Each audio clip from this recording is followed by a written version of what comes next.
जय माता दी मेरे प्यारे दोस्तों 2024 में इस बार माँ दुर्गा शारदीय नवरात्रि में पालकी पर सवार होकर आ रही है। यानी दोस्तों माता रानी जब पालकी पर सवार होकर आती है तो इसे शुभ नहीं माना जाता है। आपको बता दें कि ज्योतिष शास्त्र के अनुसार देवी जब पालकी पर सवार होकर आती है तो समाज और राजनीति में बड़ी उथल पुथल होती है और मान्यताओं के अनुसार अगर शारदीय नवरात्रि पर यदि माता दुर्गा पालकी पर नहीं बल्कि हाथी पर सवार होकर आती है तो मान्यता है कि माता दुर्गा का हाथी पर सवार होकर आना बहुत ही शुभ और कल्याणकारी माना जाता है और जीवन सुखमय हो जाता है। और दोस्तों भक्ति का भरपूर लाभ भक्तजनों को मिलता है, दिल में सुकून मिलता है, माता वैष्णो भरपूर आशीर्वाद देती है। दोस्तों इस बार नवरात्रि पूरे 9 दिनों तक चलेगी, यानी 9 दिनों तक नवरात्रि का पर्व मनाया जाएगा। ना एक भी दिन कम ना एक भी दिन ज्यादा, पूरे 9 दिनों तक चलेगी माता वैष्णो की पूजा। माँ शेरावाली की विशेष रूप से पूजा आराधना की जाएगी। शारदीय नवरात्रि का पहला व्रत 3 अक्टूबर गुरुवार को रखा जाएगा और अंतिम व्रत 11 अक्टूबर बुधवार के दिन रखा जाएगा। और दोस्तों 11 अक्टूबर को कन्या पूजन किया जाएगा, जो कि इस दिन नवरात्रि समाप्त हो जाएंगे। आपको बता दें इस बार घट स्थापना का शुभ मुहूर्त सुबह 6:14 बजे से सुबह 7:21 बजे तक रहेगा। घट स्थापना की अवधि 1 घंटा 6 मिनट की है। घट स्थापना का अभिजीत मुहूर्त सुबह 11:45 बजे से दोपहर 12:33 बजे तक रहेगा। दोस्तों चलिए अब जानते हैं नवरात्रि में कौन कौन सी सब्जी नहीं खाना चाहिए और कौन कौन सी सब्जी खाना चाहिए और कौन सा फल खाने से व्रत टूट जाता है। उससे पहले दोस्तों जान लेते हैं शारदीय नवरात्रि क्यों मनाई जाती है। दोस्तों शारदीय नवरात्रि मनाने के पीछे एक पौराणिक कहानी है कि माँ दुर्गा ने महिषासुर नामक राक्षस का वध किया था और ऐसा माना जाता है कि वहाँ महिषासुर नाम का एक राक्षस था।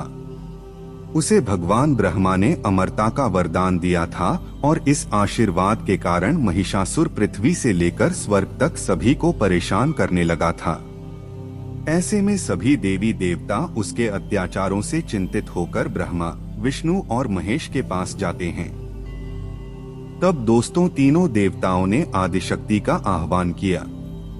तब दोस्तों भगवान शिव, विष्णु और अन्य देवताओं के क्रोध के कारण उनके मुख से एक ज्योति प्रकट हुई और वह ज्योति एक स्त्री में बदल गई। इस तरह माँ आदिशक्ति प्रकट हुई। इसके बाद अन्य देवताओं ने उन्हें अस्त्र शस्त्र प्रदान किए। तब माँ दुर्गा ने महिषासुर को चुनौती दी और 9 दिनों तक युद्ध चलने के बाद 10वें दिन माँ ने महिषासुर का वध कर दिया। ऐसा माना जाता है कि इन 9 दिनों के दौरान देवी माँ ने 9 रूप धारण किए और राक्षसों का वध किया। इसी कारण से इसे 9 दिनों तक नवरात्रि के रूप में मनाया जाता है। और आपको बता दें कि शास्त्रों में नवरात्रि का विशेष महत्व माना गया है। दोस्तों ऐसा माना जाता है कि 9 दिनों तक चलने वाले नवरात्रि के दौरान व्यक्ति मानसिक और शारीरिक रूप से मजबूत होता है। मनुष्य की आध्यात्मिक शक्ति बढ़ती जाती है। इस प्रकार लोग इच्छा, क्रोध, अहंकार, ईर्ष्या, लोभ आदि से मुक्त हो जाते हैं और उनका मन और शरीर शुद्ध हो जाता है और उनकी बुद्धि स्वाभाविक रूप से काम करने लगती है। आइए जानते हैं नवरात्रि में क्या खाएं और क्या नहीं खाएं और क्या पीना चाहिए और कौन सा फल खाना विशेष और शुभ कार्य माना गया है। आज हम आपको विस्तार से बताएंगे, लेकिन आगे बढ़ने से पहले कमेंट बॉक्स में अपनी राशि जरूर डाल दीजिएगा। यदि भक्तों हमारे पास आपकी राशि के अनुसार कोई उपाय होगा तो वह आकर हम आपके कमेंट का रिप्लाई में बता देंगे, ताकि आपको राशि के अनुसार फल प्राप्त हो। दोस्तों राशि के अनुसार किया गया कार्य बहुत ही शुभ माना जाता है और माता रानी बहुत प्रसन्न होती है। और दोस्तों आपसे निवेदन है कि कमेंट में माता रानी आपका स्वागत है हमारे घर में जरूर लिखें ताकि माता रानी का आशीर्वाद आपके ऊपर सदा बना रहे हैं। और वीडियो आपको अच्छी लगे तो लाइक करना ना भूले। भक्तों, शास्त्रों के अनुसार बताए गए व्रत चाहे किसी भी प्रकार के क्यों ना हो, उनसे जुड़े नियम का पालन करना अति आवश्यक माना जाता है, क्योंकि भक्तों जो मन के मुताबिक किया जाए वह संघर्ष नहीं कहलाता। कहा जाता है कि मनोकामना को पूर्ण करने के लिए थोड़ा सा संघर्ष यानी कि तपस्या तो करनी ही पड़ती है। इसीलिए दोस्तों ऐसी मान्यता है कि व्रत को पूर्ण विधि विधान से किया जाना चाहिए, तब आपको व्रत का पूर्ण लाभ फल प्राप्त होता है। अति उत्तम और शीघ्र दीर्घायु वरदान प्राप्त होता है। आपकी सभी मनोकामनाएं शीघ्र माता रानी पूर्ण करती हैं। ऐसे व्यक्ति को करने के बाद माता रानी के चरणों में स्थान मिलता है। वह सदैव मां की सेवा करता है और ऐसा भक्त स्वर्ग लोक में जाता है। इसीलिए हर शास्त्र यही कहता है कि सच्चे दिल से अगर आपके मन में ईश्वर के प्रति श्रद्धा हो तो बिना पूजा पाठ के ही सारा फल मिल जाता है, और अगर मन में ईश्वर के प्रति शंका हो तो उस मनुष्य को कई जन्मों तक सुख नहीं मिलता, वह नरक में ही भटकता रहता है।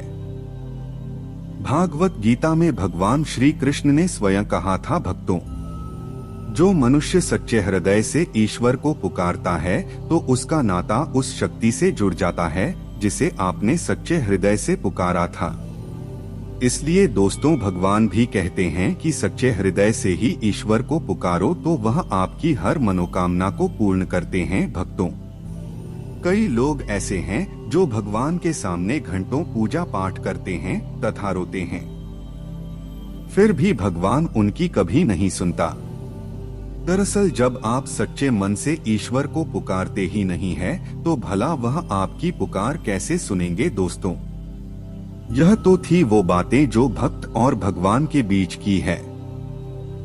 अब हम जानते हैं नवरात्रों के दौरान क्या नहीं खाना चाहिए और क्या नहीं पीना चाहिए, और कौन सा फल खाने से व्रत संपूर्ण और सफल हो जाता है।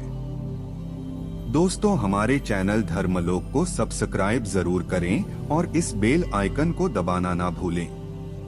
तो आइए शुरू करते हैं। दोस्तों, आपको बता दे, भूल कर भी नवरात्रि के दिनों में पानी पूरी कभी मत खाना, क्योंकि इस दिन कभी कभी बीच में शुक्रवार पड़ जाता है और शुक्रवार को मां संतोषी का वार कहा जाता है। माता संतोषी खट्टी चीज खाने वाले व्यक्ति से हमेशा क्रोधित रहती है, नाराज रहती है, क्योंकि नवरात्रों में माता संतोषी जागृत अवस्था में हो जाती है। और भक्तों, आपको बता दे कि माता संतोषी की शक्ति नवरात्रों में कई करोड़ गुना बढ़ जाती है। और नवरात्रों में जब शुक्रवार पड़ जाए तो इमली नहीं खाना चाहिए। माता संतोषी रुष्ट हो सकती है, आपको दंड दे सकती है। नींबू नहीं खाना चाहिए। वैसे तो नवरात्रि के व्रत में नींबू का लेना चाहिए, पर अगर शुक्रवार हो तो माता संतोषी के क्रोध से बचने के लिए नींबू नहीं खाना है। इस दिन नींबू का त्याग करना चाहिए। अब दोस्तों, आपको यह भी बता दें कि नवरात्रि में पानी पूरी क्यों नहीं खानी चाहिए, क्योंकि उसमें लहसुन प्याज होता है और खट्टा भी होता है, जो व्रत को भंग कर सकता है, पाप लग सकता है। अगर आप नवरात्रि या शुक्रवार को खट्टा नहीं खाते हैं तो माता संतोषी आपको धन धान्य से मालामाल कर देती है, आपके घर में अपना आवास बना लेती है। दोस्तों, बस शुक्रवार के दिन नवरात्रों के दिनों में इस चीज का त्याग करना चाहिए, पालन करना चाहिए। नवरात्रों में लहसुन, प्याज और खट्टा, फिर चाहे आपने व्रत भी नहीं रखा है, फिर भी आपको शुक्रवार के दिन या अन्य दिनों में लहसुन प्याज नहीं खाना चाहिए। भक्ति नवरात्रि के दिन अगर आपने व्रत रखा है तो यह फल जरूर खाने चाहिए।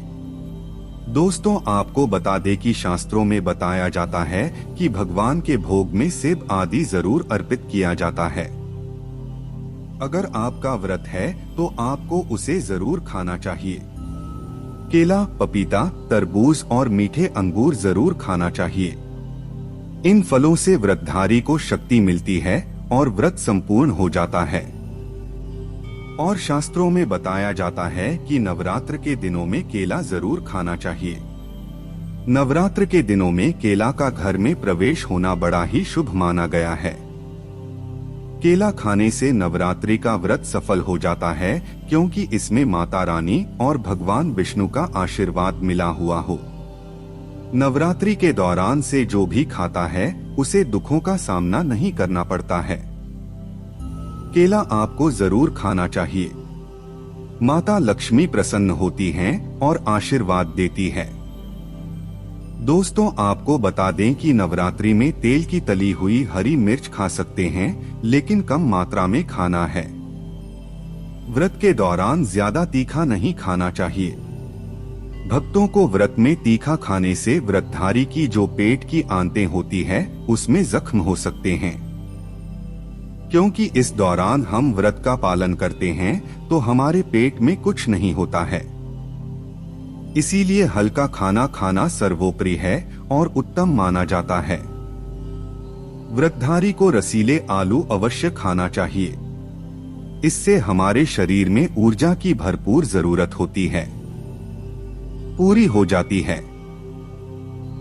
आप आलू का पानी पी सकते हैं। रसीले आलू जरूर खाना चाहिए। दोस्तों, नवरात्रि में भिंडी की सब्जी जरूर खाना चाहिए, क्योंकि दोस्तों भिंडी में कई ऐसे पोषक तत्व होते हैं जो हमारी हड्डियों को मजबूत बनाते हैं, तथा नवरात्रों में बैंगन की सब्जी जरूर खाना चाहिए। लेकिन याद रहे, जब नवरात्रों में सोमवार पड़ जाए तो बैंगन की सब्जी मत खाना, पाप लगेगा। नवरात्रों में सब्जी में हरा धनिया जरूर डालना चाहिए। हरे धनिये से भी व्रतधारी को पोषक तत्व मिलते हैं। नवरात्रों में हरा धनिया अवश्य खाएं। इससे भक्तों जो शुगर लेवल होगा वह कम हो जाएगा। और नवरात्रों में रिफाइंड का तेल और सरसों का तेल भूलकर भी व्रत के दौरान नहीं खाना चाहिए।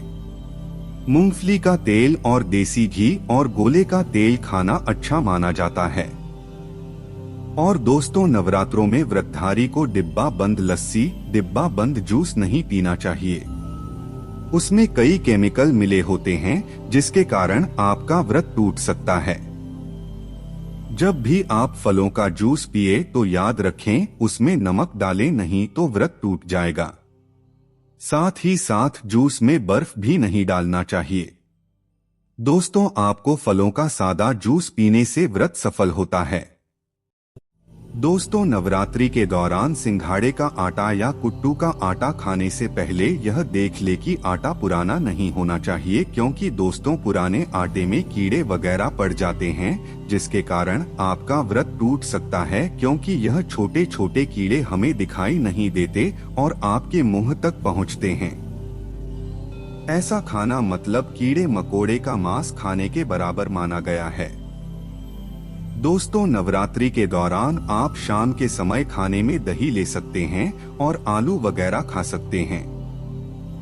आलू के चिप्स खा सकते हैं, साबूदाने की टिकिया बनाकर खा सकते हैं और साबूदाने की खिचड़ी खा सकते हैं। आलू के पापड़ भी खा सकते हैं। दोस्तों, शारदीय नवरात्रि के दौरान आप दूध पी सकते हैं जो आपको ताकत देगा। चाय वगैरह भी पी सकते हैं। साथ ही साथ यह भी जानिए, माता रानी को 3 चीजें कभी अर्पित मत करना, इससे माता रानी क्रोधित हो जाती है। ऐसे में अगर आप नवरात्रि की रात यह एक चीज अगर दिखाई दे जाए तो समझो माता रानी आपसे प्रसन्न है। जानिए सब कुछ इस वीडियो में।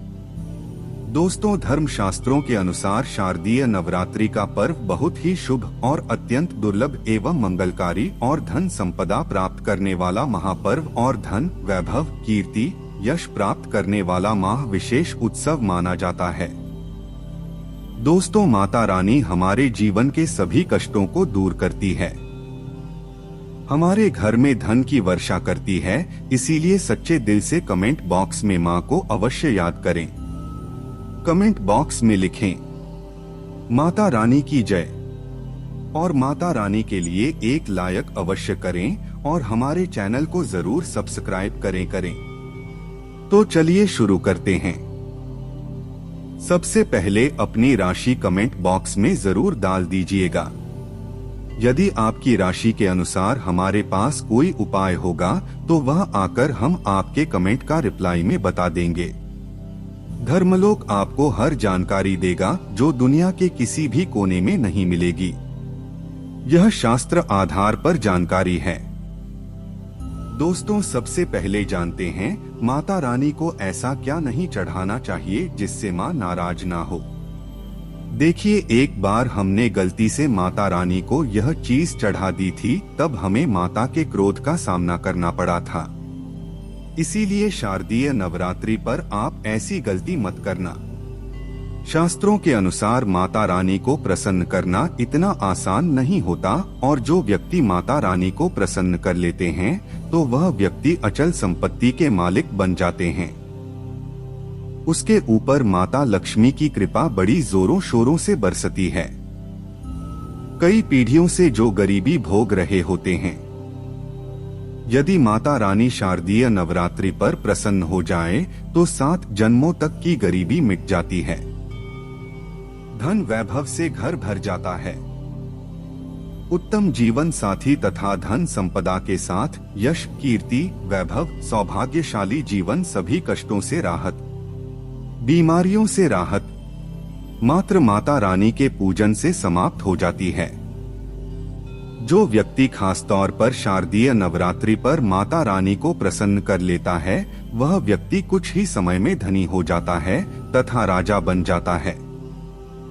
माँ लक्ष्मी उसी घर में वास करती है जहाँ पर सच्चे हृदय से माँ की भक्ति हो।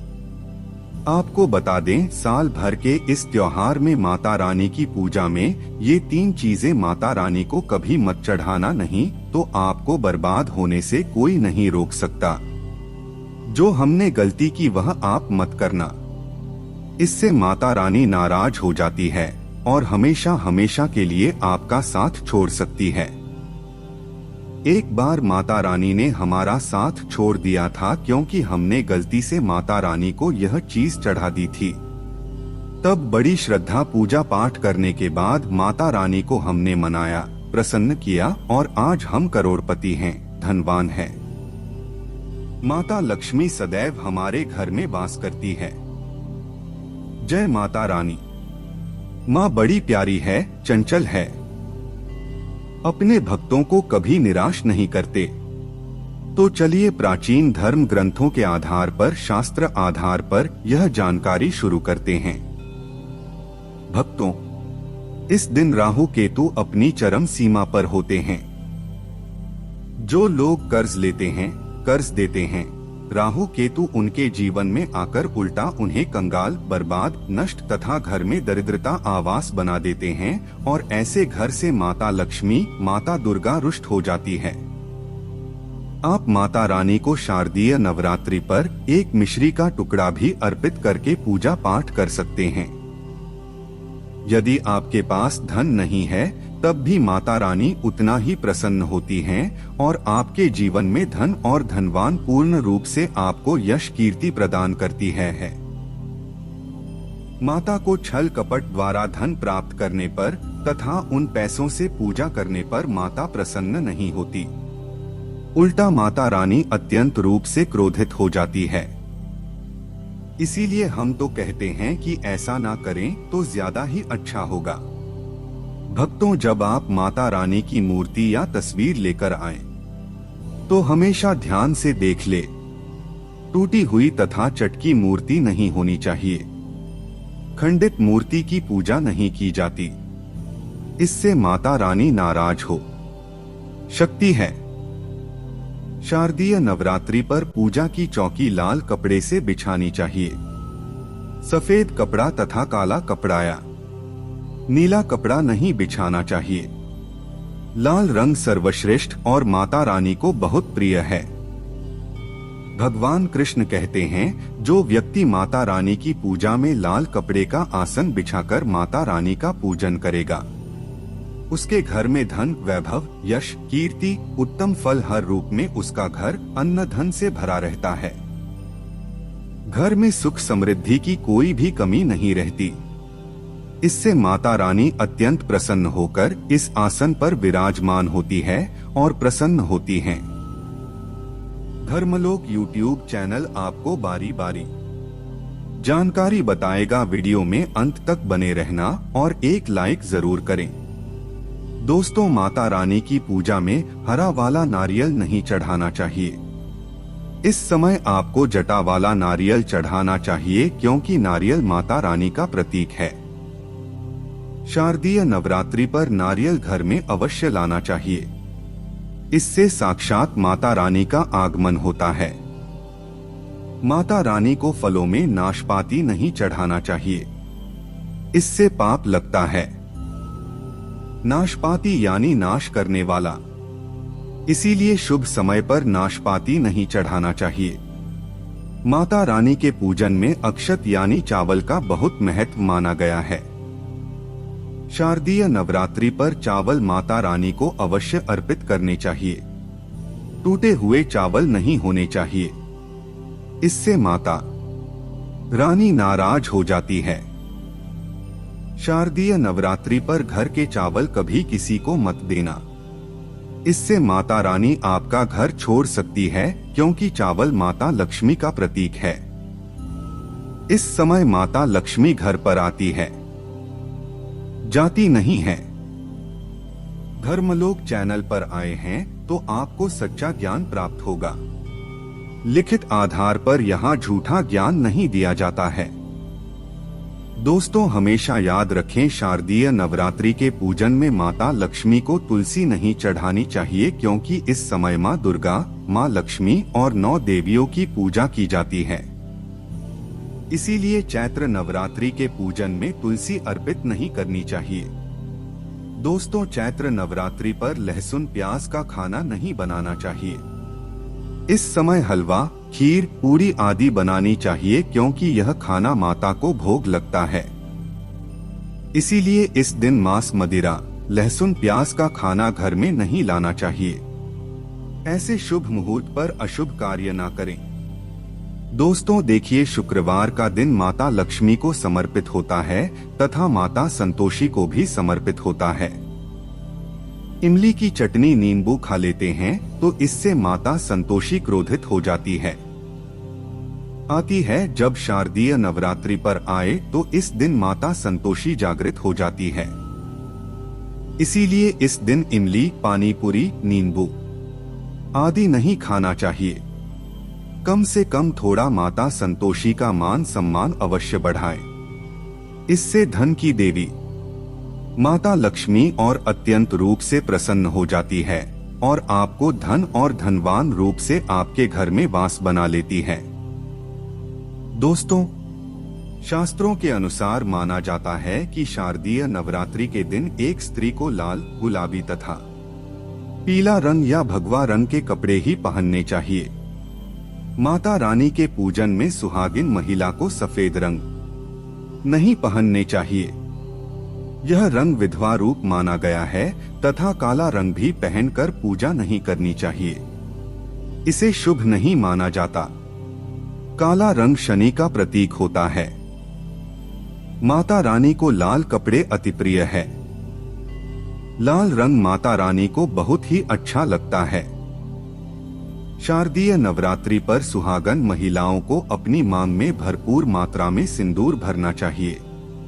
पैरों में पायल तथा श्रृंगार आदि होना चाहिए। इससे माता रानी बहुत प्रसन्न होती है और आपको धन धान्य से मालामाल कर देती है। माता रानी कहती हैं, जो मेरे लिए इतना श्रृंगार आदि कर सकती है तो उसके प्रति मेरे लिए भक्ति कितनी होगी। माता रानी बहुत प्रसन्न होती है। माँ दिल से ऐसी स्त्री को आशीर्वाद अपना सदैव देती है। अखंड सौभाग्यवती का वरदान देती है। तो मुझे उम्मीद है आज के इस वीडियो को आप सभी ने बहुत ही ध्यान से सुना होगा और आपको यह वीडियो पसंद आई होगी, क्योंकि हम ऐसे ही वीडियो लाते रहते हैं। अगर आपको यह नवरात्रि विशेष जानकारी पसंद आई हो तो वीडियो को लाइक करना ना भूले और कमेंट बॉक्स में सच्चे दिल से जय माता रानी अवश्य लिखें। आज के वीडियो में बस इतना ही। धन्यवाद।